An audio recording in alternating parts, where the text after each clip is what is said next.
Why is it important for devotees to regularly go to places of pilgrimage?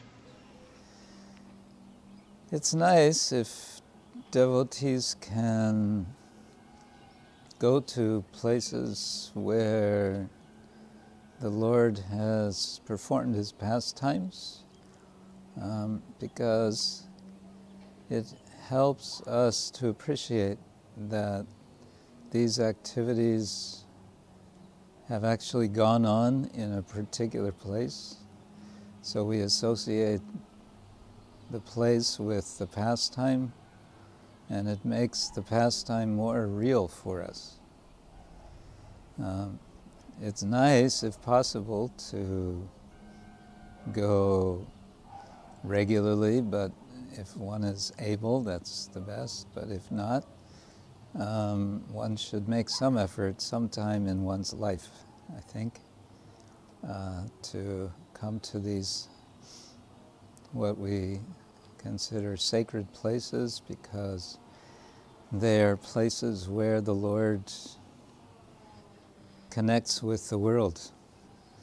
And the Lord appears, he's called Avatara, he's descending into the world. And so one may ask, where does he descend? Well, he descends here in a particular place, and he does particular activities, meets particular persons, does particular things in those places. And this all serves our practice of remembering the Lord. Smarana is part of our process of hearing, chanting, remembering, and serving the Lord. What is the proper state of mind and behavior we should cultivate while we are in the holy Dham? Like with everything, the mood should be one of humility. We're feeling some gratitude that we can be in these places, and some sense of wonder, perhaps, that it's possible to be in the very place where the Lord has his pastimes, to allow us to be open to the idea that not only the Lord did activities sometime in the past, but he's still doing them now. They're going on as we speak, as we visit these places. India has changed a lot since the first Westerners started visiting the holy places. In what ways do these changes influence our experience of the holy place? India is become more and more part of the globalized world, which means the commercialized world. Of course, this process started not just in recent years, but hundreds of years ago, and that's a long history. And one thing it's a positive effect is it makes travel to these places, well, relatively easy. So the travel infrastructure is there. I must say, since I started coming to India, the travel within India has not really improved that much, but okay, some changes are there.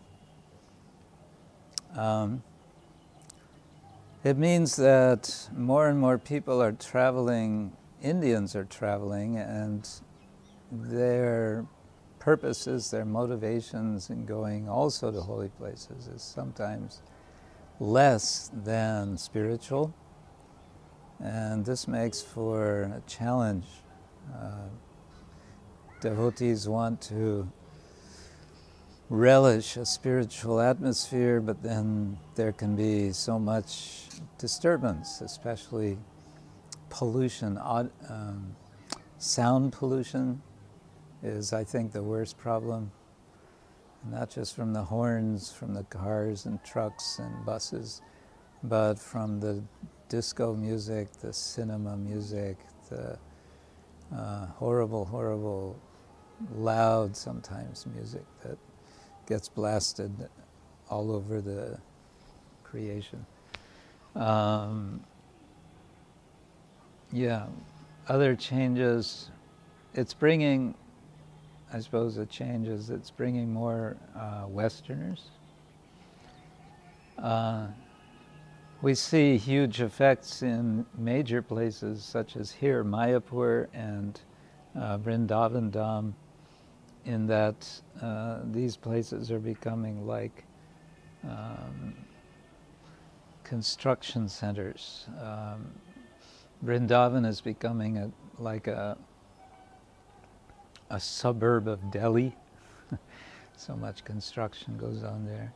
And Mayapur is becoming a suburb of Calcutta.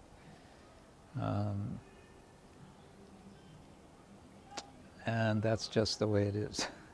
So to remember the Lord, despite all of this, I think this makes it all a bit more of a challenge. Can you describe one of your experiences in India in over 30 years of your traveling that was most interesting or in some way significant for you? I've been traveling around India, over the years, visiting various temples, holy places. Highlights for me, in a way, remain these places that are our favorites, despite the construction, Vrindavan and Mayapur. These are the places I like to come back to.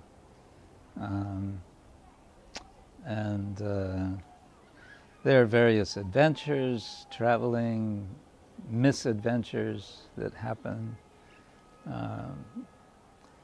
But hard for me to, think of a very specific event at this time. We just had our Odisha Bengal Yatra, and that was very nice. Why are the holy places in Odisha that we visited on this recent tour important for devotees to see? Well, these are places which are associated with Chaitanya Mahaprabhu. Lord Chaitanya took sannyas at a very young age 24, and then he left from Katwa, where he took sannyas, and went to Puri. And he stopped at some places along the way, and interesting events happened, especially the breaking of his danda at Dandabanga. He heard stories about deities. When he went to Remuna, he saw Kshirachora Gopinath, and then he heard the story about Kshirachora Gopinath and Madhavendra Puri. So we wanted to kind of live those moments, those experiences of Lord Chaitanya's travel to Puri. And we sort of went in the opposite way from how Lord Chaitanya went, because we started actually not even in Puri, we started in Bhubaneswara and then went to Puri, and then from Puri headed gradually north. Whereas Lord Chaitanya came from the north and went eventually to Puri. But that's just sort of how it worked out for us. These places are less visited. Puri, of course, everyone visits Puri, but between Puri and Mayapur, not so many devotees are visiting. And so many years I wanted to see some of these places, and we decided, okay, let's go. What was your favorite place that we visited during this tour? Favorite place? Well, in some ways, I suppose Kshirachor Gopinath Remuna. Very nice deity and very nice darshan. There seemed to be a quite relaxed atmosphere there, and the kshira, the kheer, is super tasty, the kheer prasad.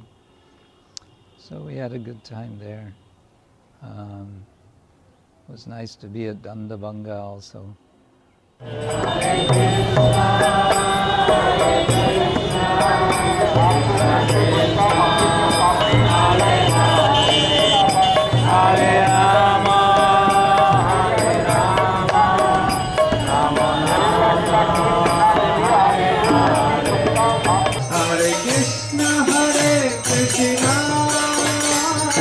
Krsna Krsna Hare Hare